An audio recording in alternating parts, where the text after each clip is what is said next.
So let's have a discussion about strategic resources. In the past, strategic resources were very different from what they are in the game currently.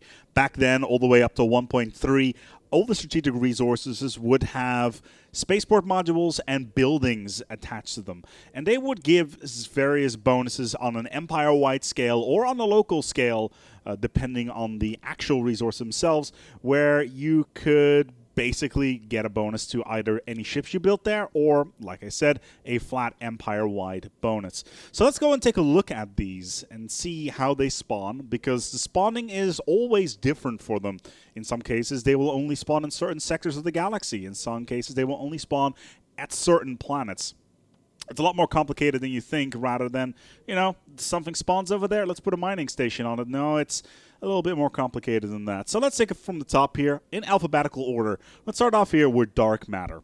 So originally, when the game first came out, the dark matter would allow you to build the dark matter reactor spaceport module. It would generate 10 energy and 10 physics research, and this is a flat bonus that would be added to your research modifier. These days, however, it is a flat 15% bonus to physics research, and that's, of course, empire-wide, and it only spawns in black holes. That hasn't changed since the start of the game.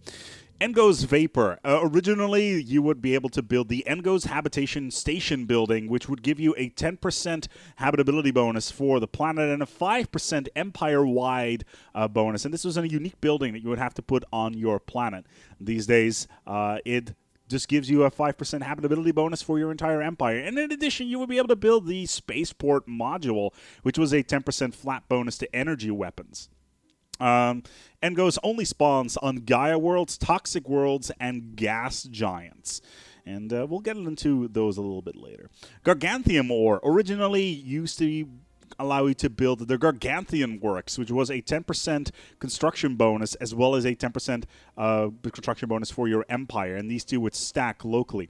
You had the Gargantian Forge, which would increase the hull points of any ships built at that station by 10%. These days, it just generates a empire-wide 10% hull bonus in general. The thing with this is, with Gargantium ore, is it only spawns on asteroids, and this is the kicker. It has a double chance of spawning when that asteroid is in a nebula. So nebula are parts in space where your FTL is slowed, as well as your sublight speed. However, there are a lot of strategic resources that have a higher spawn rate whilst in a nebula, and though most of those are coming up right now. Then there is Living Metal, which used to allow you to build the Living Metal Armory, which would increase your armor by 10% for any ships built there, as well as any regen of their hull by 2%. These days, it's a flat 5% armor increase and a 2% regen. And of course, you could only get them at Ring Worlds. Then there was Lysergic Gas. Lysergic Gas used to be allowing you to build the Atmospheric Manipulator, which decreased the ethics diversion of your entire empire. And then we had the Lysergic Gas Refinery, which allowed any ship built at the refinery to have 20% shield bonus. These days, it is a 50% flat bonus to your empire, and it only spawns at gas giants, and once again, a double chance whilst in a nebula. Then there is Neutronium ore. Neutronium ore used to allow you to build the Neutronium Forge and the Neutronium Fission Plant. Neutronium Forge allowed you to get a 50% armor bonus to ship armor, which is ridiculous. A 50% ship bonus to armor is just absolutely staggering, and that would allow you to. I think it was a flat bonus as well, but I'm not entirely sure about that. Then there was the Neutronium Fission Plant, which gave you a flat 10 energy and 10 minerals. These days, it just gives you a flat 50% armor bonus. And they spawn at neutron stars, obviously. And again, a 2%, 2 times bonus whilst you are in a nebula. Aurelium ore. It used to allow you to build the Aurelium Explosive Factory as well as the Aurelium Plant, and the Explosives Factory gave you a 10% mineral bonus on an Empire scale, as well the Aurelium Plant with a 10% explosive damage for any ship built at that location. These days this gives you a 10% explosive damage to your Empire, and they're only found at asteroids, no nebula bonus there. Then there's Batarian Dust. Batarian Dust used to allow you the unique building, the fertilizer plant, which gave you a 10% food bonus to your entire empire, or you could build a Batarian refinery, which would allow any ship built at that location to have a 10% ship speed, a 10% combat speed, and a extra 5 points to your evade. These days, it allows you to get a flat empire bonus of 20% in the food department. And they only spawn at Gaia and Toxic worlds, so these ones are actually fairly common. Then there's Satramine Gas. Satramine Gas used to allow you to build a Satramine Atmospheric Dispenser.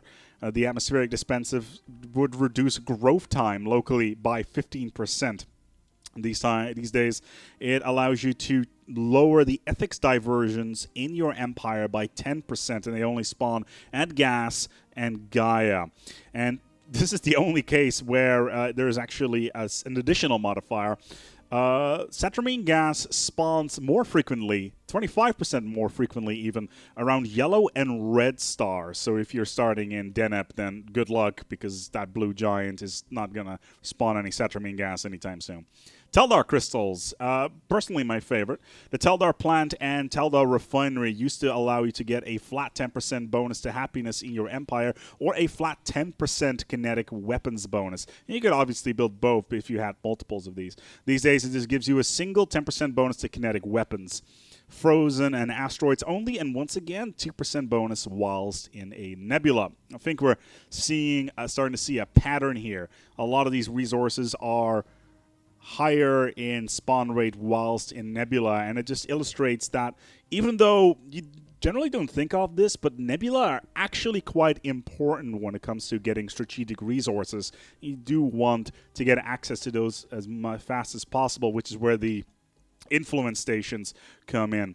Then there is the Terraforming Gases. Now, the Terraforming Gases had a massive change in 1.4. Now, these days, it does only reduce your cost by 25% if you have each.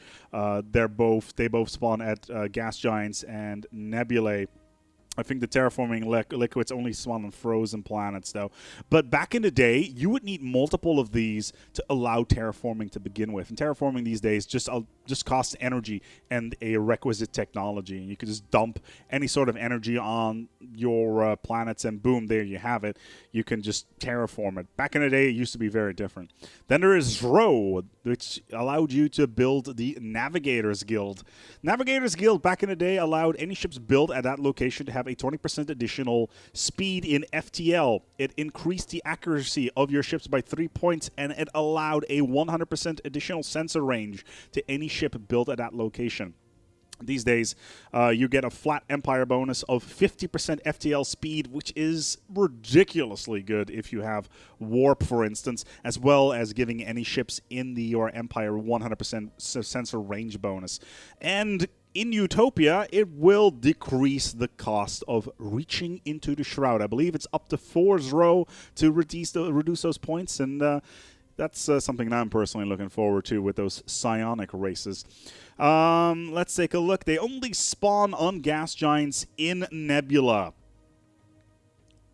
I cannot iterate that enough. Zro will only spawn on gas giants inside of nebulae. Once again, just illustrating how important nebula are to the game. And it's not something you think about. It's not a mechanic that is very clear from any tooltips that I have seen. And then, of course, for those people that have Leviathans, the Riggin Spice, Zuragel, and Mutadon crystals are only available at Trader Enclaves, which cost 1,000 energy for every 10 years that you use them. Riggin Spice, of course, gives you a flat 5% happiness bonus, which is kind of similar to the now defunct Teldar Plant. Zuragel gives you a 5% habitability bonus, which gives, well, it's basically the Egnos Habitation Station building. And Mutagen Crystals is a 10% ethics divergence modifier, and as in less ethics divergence. And that's very similar to the Lysergic atmospheric manipulator that existed in the past. In the past as well, alien pets and Batarian Stone used to be found in space. They were not actually on planets. You used to have alien pets locally, and you could build a alien zoo anywhere in your empire, and it would use up your alien pets for that particular location, or at least within your total number of strategic resources. And it gives you a plus 10 local happiness, and these days it's exactly the same. Funnily enough, the alien pets are the only one that use any of the local planetary modifiers. There is a 50% increase in chance of alien pets spawning if the planet is lush or has dangerous wildlife. So basically, any sort of habitable planet can have this. Then there's Batarian Stone, my personal favorite, which allows you to build the Batarian power plant. Hasn't changed all that much. It's basically exactly the same as it used to be in 1.1, except, of course, you cannot build it anywhere you want. It has to be on a local area, and it generates 6, 8, 10, and 12 energy depending on what level of power plant you have. Funnily enough, this is the only one that has an additional chance of spawning whilst outside of a nebula. So what have we learned of this when it comes to our strategic resources? Well, considering the current meta in battleships, what you really want is Teldar Crystals. Teldar Crystals, the 10% to kinetic weapons, is staggeringly good. The Zero, of course, with Utopia, reduces the cost of reaching into the Shroud. Very good if you're running a psionic species. Of course, the 50% FTL bonus and 100% sensor range bonus is actually quite good. Then, of course, the Lysergic Gas, plus 15% shield bonus. You definitely want to get this. Neutronium ore, absolutely. 15% armor bonus. You want to get it. And finally, one that is pretty expensive in terms of research. The Living Metal, 5% armor and 2% regen is beyond good. I cannot stress this enough. A flat 5% bonus, especially late in the game, is really good. That's all I can say about it. It's basically the same as getting a recurring technology at the end of the game, or at least in the super late game where you can only get those technologies and then also give a 5% bonus. Finally, I did say lastly, but there is one more. Gargantium ore gives you 10% extra hull strength, also exceptionally good, mainly because the hull is the way ships die and live. Of course, if a hull hits 0, it doesn't matter how much armor or shield they have, they will die. And we will talk about how damage is calculated at some point in the future. Other stuff that I'm not particularly interested in, Egno's Favor, 5% habitability, it doesn't really impact things all that much. Batarian Dust, 20% food, it's not the greatest. Let's take a look here. Aurelium, or explosive damage of using missiles. I guess it's nice if you're using missiles, but I personally don't use all that much. Terraforming Gases, if you're on a terraforming spree, sure. All the Trader Enclave stuff, very good. Except for Xura Gel, 5% habitability is not all that amazing. Regan Spice, by far the best one. A flat 5% happiness bonus.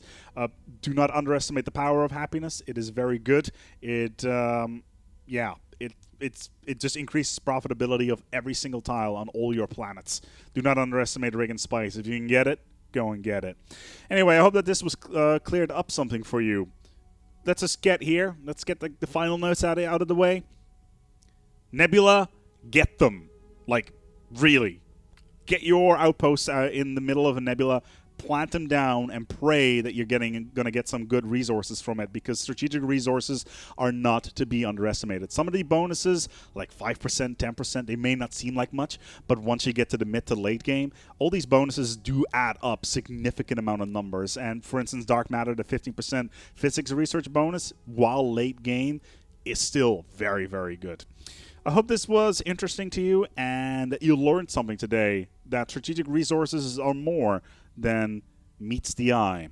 Until next time, take good care of yourselves and each other.